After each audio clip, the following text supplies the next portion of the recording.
The Emperor has been expecting you. Hello Star Comrades, this is Mananushanka, your guide to the universe of Star Wars. Have you ever thought of what happened with the Star Wars galaxy 100 years after the events that happened in the 6th episode of Star Wars, when the second Death Star was destroyed and the New Republic had started to make the dreams of its leaders come true? There is no information about this topic in the new canon, but in the old, legendary canon, there are events described in multiple comic books containing hundreds of stories, the most famous of which will be retold by me today. 125 years after the events of the Return of the Jedi, the galaxy turned out to be separated between two gigantic states, the Galactic Federation of Free Alliances and the reborn Galactic Empire, created from the Imperial remnants and consolidated around the Fel dynasty. Each of these two organizations had massive fleets and gigantic armies. The Galactic Alliance was also supported by the Jedi Knights, the well-known protectors of peace and justice in the Green Galaxy we all know so well. The Jedi, being very initiative beings and all, had started a massive terraforming project on the planets devastated during the Yuuzhan Vong War, during which the Yuuzhan Vongs had invaded the galaxy far, far away. To rehabilitate the invaders in the eyes of the public after the end of the war, the Jedi made a deal with the sons of Yun Yuuzhan, claiming that the aliens can and will use their advanced biotic technologies to change a whole bunch of deserted planets into places of life and prosperity. Initially the plan worked, and many worlds were once again habitable, but then a real disaster happened.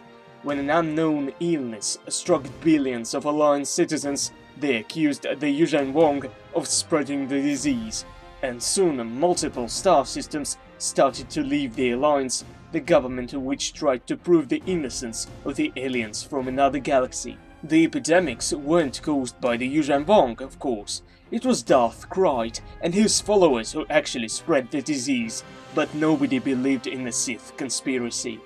Using their inner struggle in the Galactic Alliance, the Imperial oligarchs convinced their Emperor to order his Imperial legions to invade the Federation space. His Imperial Majesty, Emperor Fel, never actually liked the idea of fighting against the Galactic Alliance, so his best units, also known as Imperial Knights, never fought on the Imperial side. With the Jedi on their side, the Alliance could easily defend itself, so the Imperial Council members asked the Sith to enter the war on their side.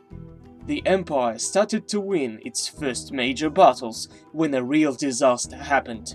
The Sith overthrew the Imperial government and subjugated the Imperial worlds, forcing the Emperor to escape to his citadel on the planet called Bastion and to ally with the Jedi. I of course try to simplify things to fit as much of the events into the short video as possible, but if you want to know all and every detail, I suggest you reading the Legacy comic series. They are really cool. There are quite a few comic books out there and all of them are really atmospheric. But since the comics have been published for a pretty long time already, I would allow myself to tell you about some spoilers. Long story short, the Sith, as you probably expected, were defeated by the Jedi, and of course the Jedi were decimated. But the main heroes of that war were of course the Imperial Knights. While his Sith followers were battling across the galaxy, Darth Krayt didn't sit on a throne and wasted his time. He actually initiated the project of creating so-called Sith soldiers, elite troopers, who were to become his personal guardsmen. Emperor Fel didn't waste his precious time either, and created a plan to reconquer Coruscant. According to his plan, Kate Skywalker, a rogue Jedi, was to lead a group of Imperial Knights to enter the Sith temple on Coruscant, where he successfully killed Darth Krayt for the final time. After the death of their leader, the Sith troopers went mad and posed no threat to the Imperial forces. However, the Emperor himself had become a threat, falling to the dark side and using the forbidden magic to ensure his reign. Since the Imperial Knights had an oath to protect the light at all costs, they had to kill their own emperor to protect the galaxy from darkness.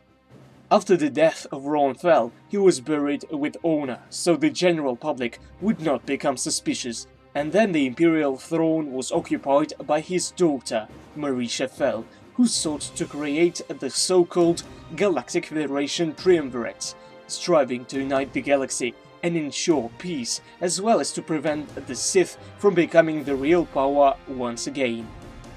But that is all for today. If you enjoyed watching this video, then please leave a comment down below and press the thumb up button. I really need your support. Have a nice day and may the Force be with you, always.